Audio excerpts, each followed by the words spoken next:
Hello friend, मैं आपका दोस्त लवजीत जीएसके वीज़ा हेल्प से। दोस्तों, आज बात करेंगे रिफ्यूजर्स के बारे में कि जब सभी कंट्रीज़ ने अपनी एम्बेसी खोली रखी है तो हमें रिफ्यूजल क्यों देती है। हर कोई बंदा अपना वीज़ा अप्लाई करता है, चाहे वो टूरिस्ट है चाहे स्टूडेंट है। हर कोई बंदा अपना वीज़ा अप्लाई करता है और करना भी चाहिए, लेकिन एम्बेसी रिफ्यूज़ क्यों करती है। हम भी अपनी वीडियो में आप लोगों को समझाते रहते हैं कि अपनी बैंक स्टेटमेंट को मेंटेन कर लें, अपनी प्रोफाइल को अच्छा कर लें, ठीक है। अपनी बैंक स्टेटमेंट में हैवी एंट्रीज़ ना डालें, कैश एंट्रीज़ ना डालें और अपनी इनकम टैक्स रिटर्न को मेंटेन कर लें। हम अपनी वीडियो में ये समझाते रहते हैं, ठीक है। लेकिन आज मैं आपको एक लाइव डेमो बताऊंगा जिसमें आप लोगों को बिल्कुल क्लियर हो जाएगा कि एम्बेसी के जो वीज़ा ऑफिसर हैं वो क्या चाहते हैं, आपकी प्रोफाइल कैसी होनी चाहिए, ठीक है। मतलब चाहे वो कनाडा है, चाहे वो यूके है, चाहे वो यूएस है, कोई भी कंट्री है, चाहे शेंगन कंट्री है, जिस कंट्री में भी आप अप्लाई करते हो आपकी प्रोफाइल देखी ही जाती है, ठीक है। आज एक यूके की रिफ्यूजल है। यूके की रिफ्यूजल का कारण ये होता है कि यूके की रिफ्यूजल में बिल्कुल जो डिसीजन होता है वीज़ा ऑफिसर के माइंड में, जो बात होती है जिसके कारण उसने आपका वीज़ा रिफ्यूज़ किया है, वो साफ साफ लिख देते हैं। ये जैसे कनाडा रिफ्यूजल लेटर देता है वैसा नहीं है। कनाडा की जो रिफ्यूजल लेटर होती है वो प्री डिफाइंड ही होती है, वो सिर्फ उसको नाम चेंज करते हैं और लोगों को भेज देते हैं। उससे हमें नहीं पता चलता है कि इसको रिफ्यूज़ क्यों किया गया है। उसके लिए हमें उनके केप्स निकालने पड़ते हैं। ऐसे यूएसए में नहीं बताता है। बहुत सारी कंट्रीज़ हैं कि जिस प्री डिफाइंड लेटर्स दे देती हैं, लेकिन यूके एक ऐसी एम्बेसी है जिसमें पूरा रीज़न बताया जाता है कि आपको क्यों रिफ्यूज़ किया। जैसे ही एक ये मेरे पास रिफ्यूज़ल लेटर है, ठीक है, जिसमें डिसीजन आया है वीज़ा ऑफिसर का, ये देखिए, ठीक है। वीज़ा ऑफिसर बोल रहा है, जिससे एप्लीकेंट ने भी ये अप्लाई किया था, मैंने सिक्योरिटी रीज़न के लिए उसकी जो डिटेल्स हैं उनको हाइड कर दिया है। तो हमने सिर्फ समझना है कि हम अब जब अपनी फ़ाइल लगाएं किसी भी कंट्री में तो ये गलतियां मत करें। जैसे वो बोल रहा है कि you state that you are self employed. हाँ, देखिए, सेल्फ एम्प्लॉयड में आपको बताता रहता हूँ कि सेल्फ एम्प्लॉयड कौन होते हैं।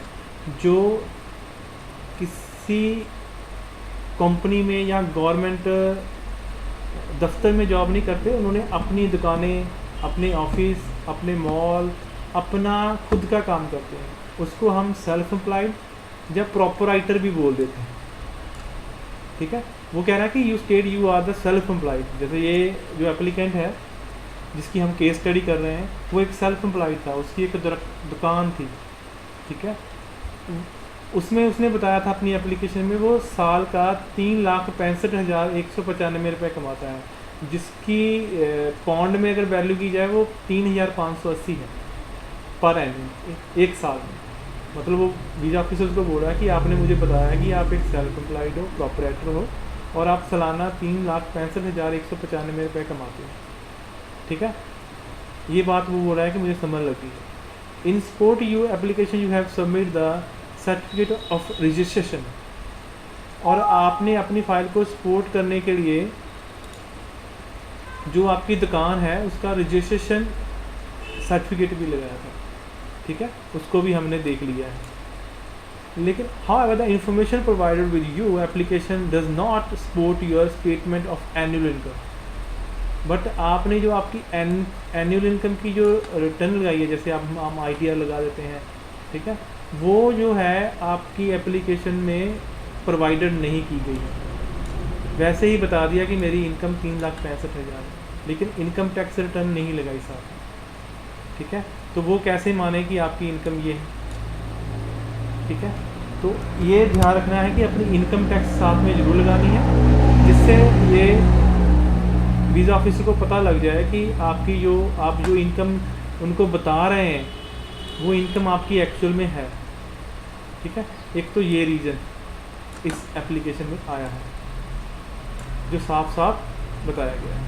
दूसरा कि बोल रहा है कि यू अटेंड टू स्पेंड 1,500, मतलब 1,500 पाउंड यूके में आके खर्चेंगे, ठीक है। लेकिन जो आपकी पर्सनल बैंक है, जो पंजाब नेशनल बैंक है, उसका ये अकाउंट नंबर है जो मैंने हाइड कर दिया है सिक्योरिटी रीजन के चक्कर में, उसमें बैलेंस है 2,62,375, ठीक है।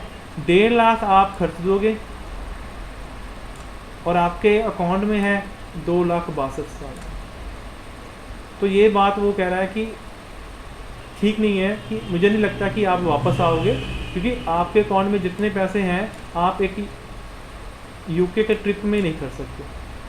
तो आपने जब भी फंड शो करना है, ठीक है, अगर आप होटल बुकिंग पे जा रहे हैं, ठीक है, तो इतना कम फंड शो नहीं करना, कम से कम 10 लाख से ऊपर होना चाहिए,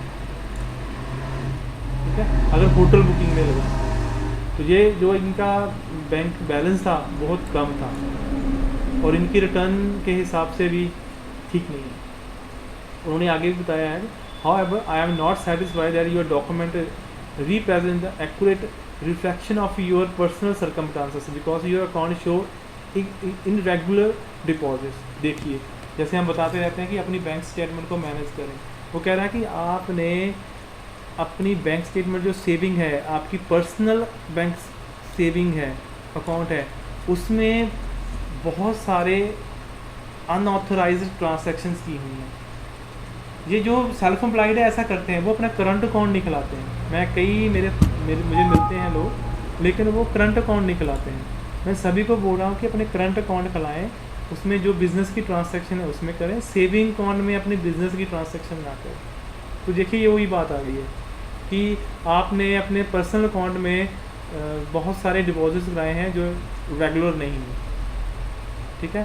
तो आगे वो लिखते हैं कि आई नॉट सर्व लार्ज डिपॉजिट, और आपने लार्जर डिपॉजिट भी किए हैं, ठीक है, और तब किए हैं जब आपने इमीडिएटली तब किए हैं जब आपने एप्लीकेशन को लगाना था।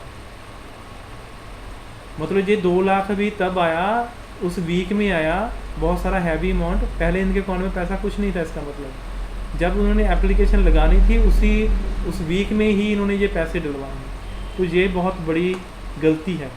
जब भी आपने फ़ाइल लगानी है, जब उस वीक में बहुत सारी हैवी ट्रांजैक्शन नहीं करनी है, वैसे भी नहीं करनी है, अपने करंट अकाउंट में करें। उसमें अपना जो आपकी इनकम है महीने की वो ही आनी चाहिए। मतलब जो आप रोज़ाना ट्रांजैक्शन करते हैं अपने बिज़नेस में, वो आपके सेविंग अकाउंट में नहीं होनी चाहिए, ठीक है। तो ऐसे ये रिफ्यूज़ल के रीज़न्स बनते हैं। तो मैं आशा करता हूँ कि आपको ये सारी बात समझ लगी होगी कि आपने अपनी बैंक स्टेटमेंट को मैनेज करना है। वीज़ा एप्लीकेशन लगाते समय इनरेगुलर जो ट्रांजैक्शंस हैं, हैवी ट्रांजैक्शन है, अपने सेविंग अकाउंट में नहीं करनी है। अपने बिज़नेस की जो ट्रांजैक्शन है वो भी अपने सेविंग अकाउंट में नहीं करनी है। अगर आप बिज़नेस कोई करते हो, आपको कोई सेल्फ एम्प्लॉयड बिज़नेस है, आप ऑपरेटर हैं, तो अपना खुद का एक करंट अकाउंट खोलाएं, ठीक है। तो इसी आशा से मैं ये वीडियो को एंड करता हूँ कि आपको ये वीडियो अच्छी लगी होगी। तो अगर ये वीडियो आपको अच्छी लगी है तो इस चैनल को सब्सक्राइब और शेयर ज़रूर कर दें। मिलते हैं एक नई वीडियो में।